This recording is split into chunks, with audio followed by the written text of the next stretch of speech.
किसी ने बहुत ही अच्छी बात कही है कि जब इरादा कर ही लिया उड़ान का तो फिर क्या बार बार कद देखना आसमान का। YouTube चैनल से किरण मिश्रा के साथ शुरू करते हैं एक छोटी सी कहानी। ये कहानी बहुत पुराने ज़माने की है। उस समय लाइट बत्ती नहीं हुआ करता था। एक जमींदार था, उसके पास बहुत सारी ज़मीनें थीं, भेड़ बकरियां मुर्गी सब कुछ था उसके पास। बहुत ही संपन्न जमींदार था वो। पर उसकी एक समस्या थी कि उसका जो घर था, उसके जो खेत थे वो पहाड़ी इलाके की तरफ थे, जहाँ पे अगर थोड़ी भी हवा बहे तो आंधी का रुख ले लेती थी वो। जमींदार बहुत परेशान था। जब भी आंधी बहती सारी मुर्गियां भाग जाती, भेड़ बकरियां खुल जाती, सारी फसल गिर जाती, सब तहस नहस हो जाता था। जमींदार भी अकेले था, छोटे छोटे बच्चे थे। सोचता है चलो किसी को काम पे रख लेता हूँ। बहुत से लोगों को काम पे बुलाता है, पर वो लोग वहाँ का एटमॉस्फेयर देख के, वहाँ का वातावरण देख के हाथ जोड़ के वापस चले जाते हैं कि नहीं, हम पे नहीं हो पाएगा। एक दिन वो जमींदार न्यूज़पेपर में दे देता है कि मुझे एक काम करने के लिए लड़के की ज़रूरत है जो मेरा सारा काम देख सके। उस इश्तिहार को पढ़ के भी बहुत से लोग आते हैं, पर वहाँ का माहौल देख के वो लोग भी हाथ जोड़ के वापस चले जाते हैं। थोड़े दिनों बाद एक दुबला पतला सा लड़का आता है। वो कहता है कि मालिक मुझे काम चाहिए। वो जमींदार कहता है हाँ ठीक है, काम यही है, भेड़ बकरियों को देखना है, मुर्गियों को देखना है और थोड़ी बहुत खेती में मदद करनी है। वो लड़का कहता है हाँ ठीक है, मैं सारा काम कर लूँगा बहुत ही ईमानदारी से।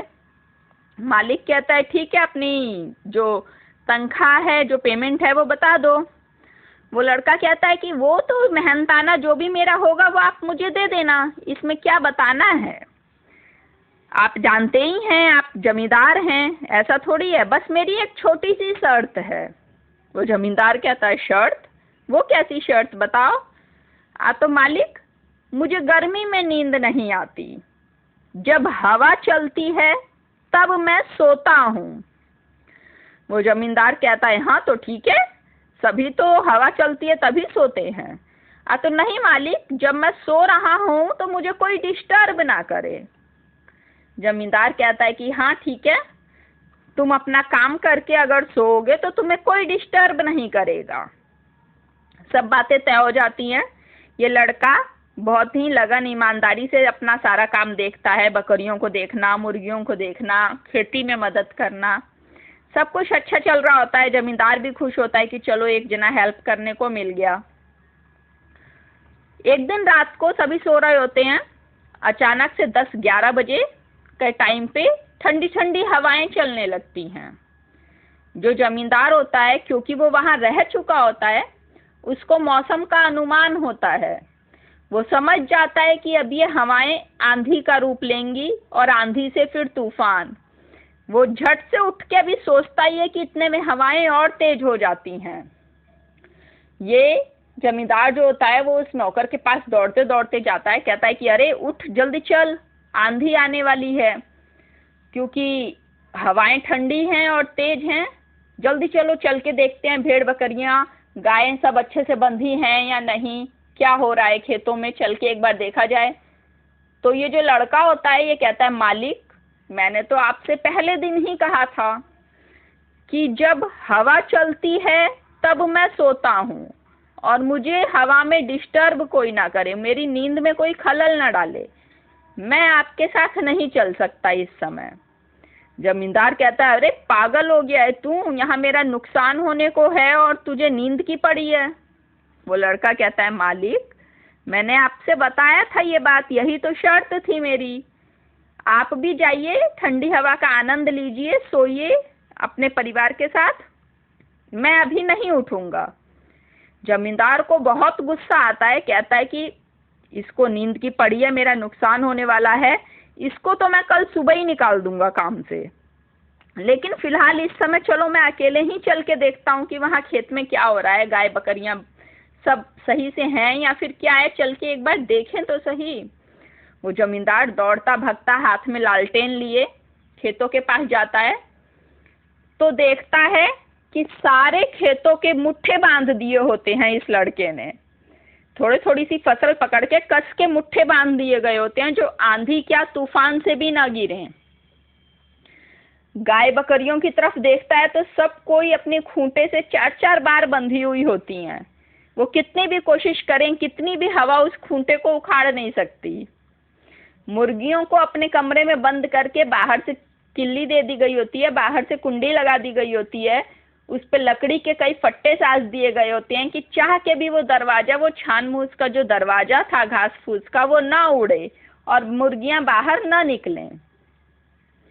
ये सब देख के उस मालिक के होश उड़ जाते हैं। वो खूब तेज तेज हंसने लगता है। ये जो लड़का होता है नौकर, ये कहता है क्या हुआ मालिक? तो कहता है नहीं, तू सो, आज से तुझे सोने में कोई डिस्टर्ब नहीं करेगा। वो मालिक समझ जाता है कि जब हवा चलती है मैं तब सोता हूं का क्या मतलब है। इसका मतलब है कि जब मैं अपनी पूरी तैयारी करके सोता हूं, मैं काम अधूरा छोड़ के नहीं सोता हूं। फ्रेंड्स, क्या हम लोग भी ये बात कह सकते हैं कि जब हवा चलती है तब हम चैन से सोते हैं? क्या हम लोग कह सकते हैं कि हाँ, हमने जब से शुरू से अपनी सेविंग कर रखी है तो अगर हमें बीच में थोड़े पैसों की ज़रूरत पड़ती है तो हमें किसी से मांगना नहीं पड़ता? क्या हम कह सकते हैं कि जब से ही हमारी बेटी हुई है हम उसकी पढ़ाई के लिए या शादी के लिए थोड़ा थोड़ा पैसा जोड़ते आए हैं, जिसके लिए हमें बाद में हमारे ऊपर कर्जा ना हो? स्टूडेंट्स के लिए क्या स्टूडेंट्स कह सकते हैं कि वो थोड़ी थोड़ी पढ़ाई पूरे साल किए हैं, जिससे उन्हें बोर्ड एग्जाम में रात को एक साथ नहीं पढ़ना पड़ता, आंखें लाल नहीं होती हैं, तबीयत खराब नहीं होती है?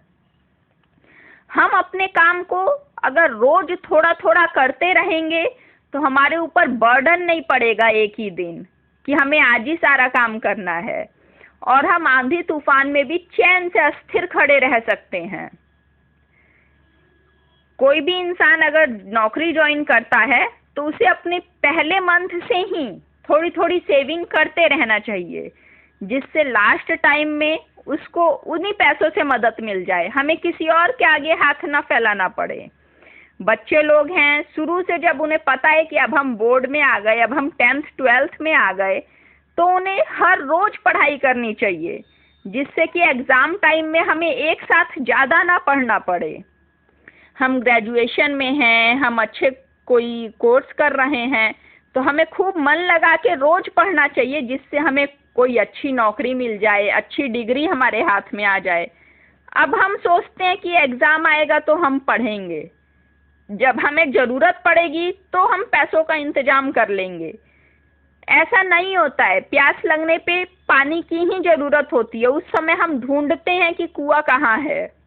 अगर हम पानी स्टोर करके रखेंगे तो हमें प्यास कब लगी ये बात किसी को पता भी नहीं चलेगी। फ्रेंड्स, ये छोटी सी कहानी हमें सिखाती है कि हम अपने कल को नहीं देख सकते, पर हम अपने आज से कल को सिक्योर जरूर कर सकते हैं। हम लोग भी अगर चाहें तो कह सकते हैं कि हम लोग जब बारिश आती है तब हम कपड़े उतारने नहीं जाते। हम लोग के ऊपर जब मुसीबत आती है तो हम लोगों को उसका कोई फर्क नहीं पड़ता, अगर हम पहले से तैयार हैं तो। हर किसी को पहले से ही तैयार रहना चाहिए हर चीज के लिए,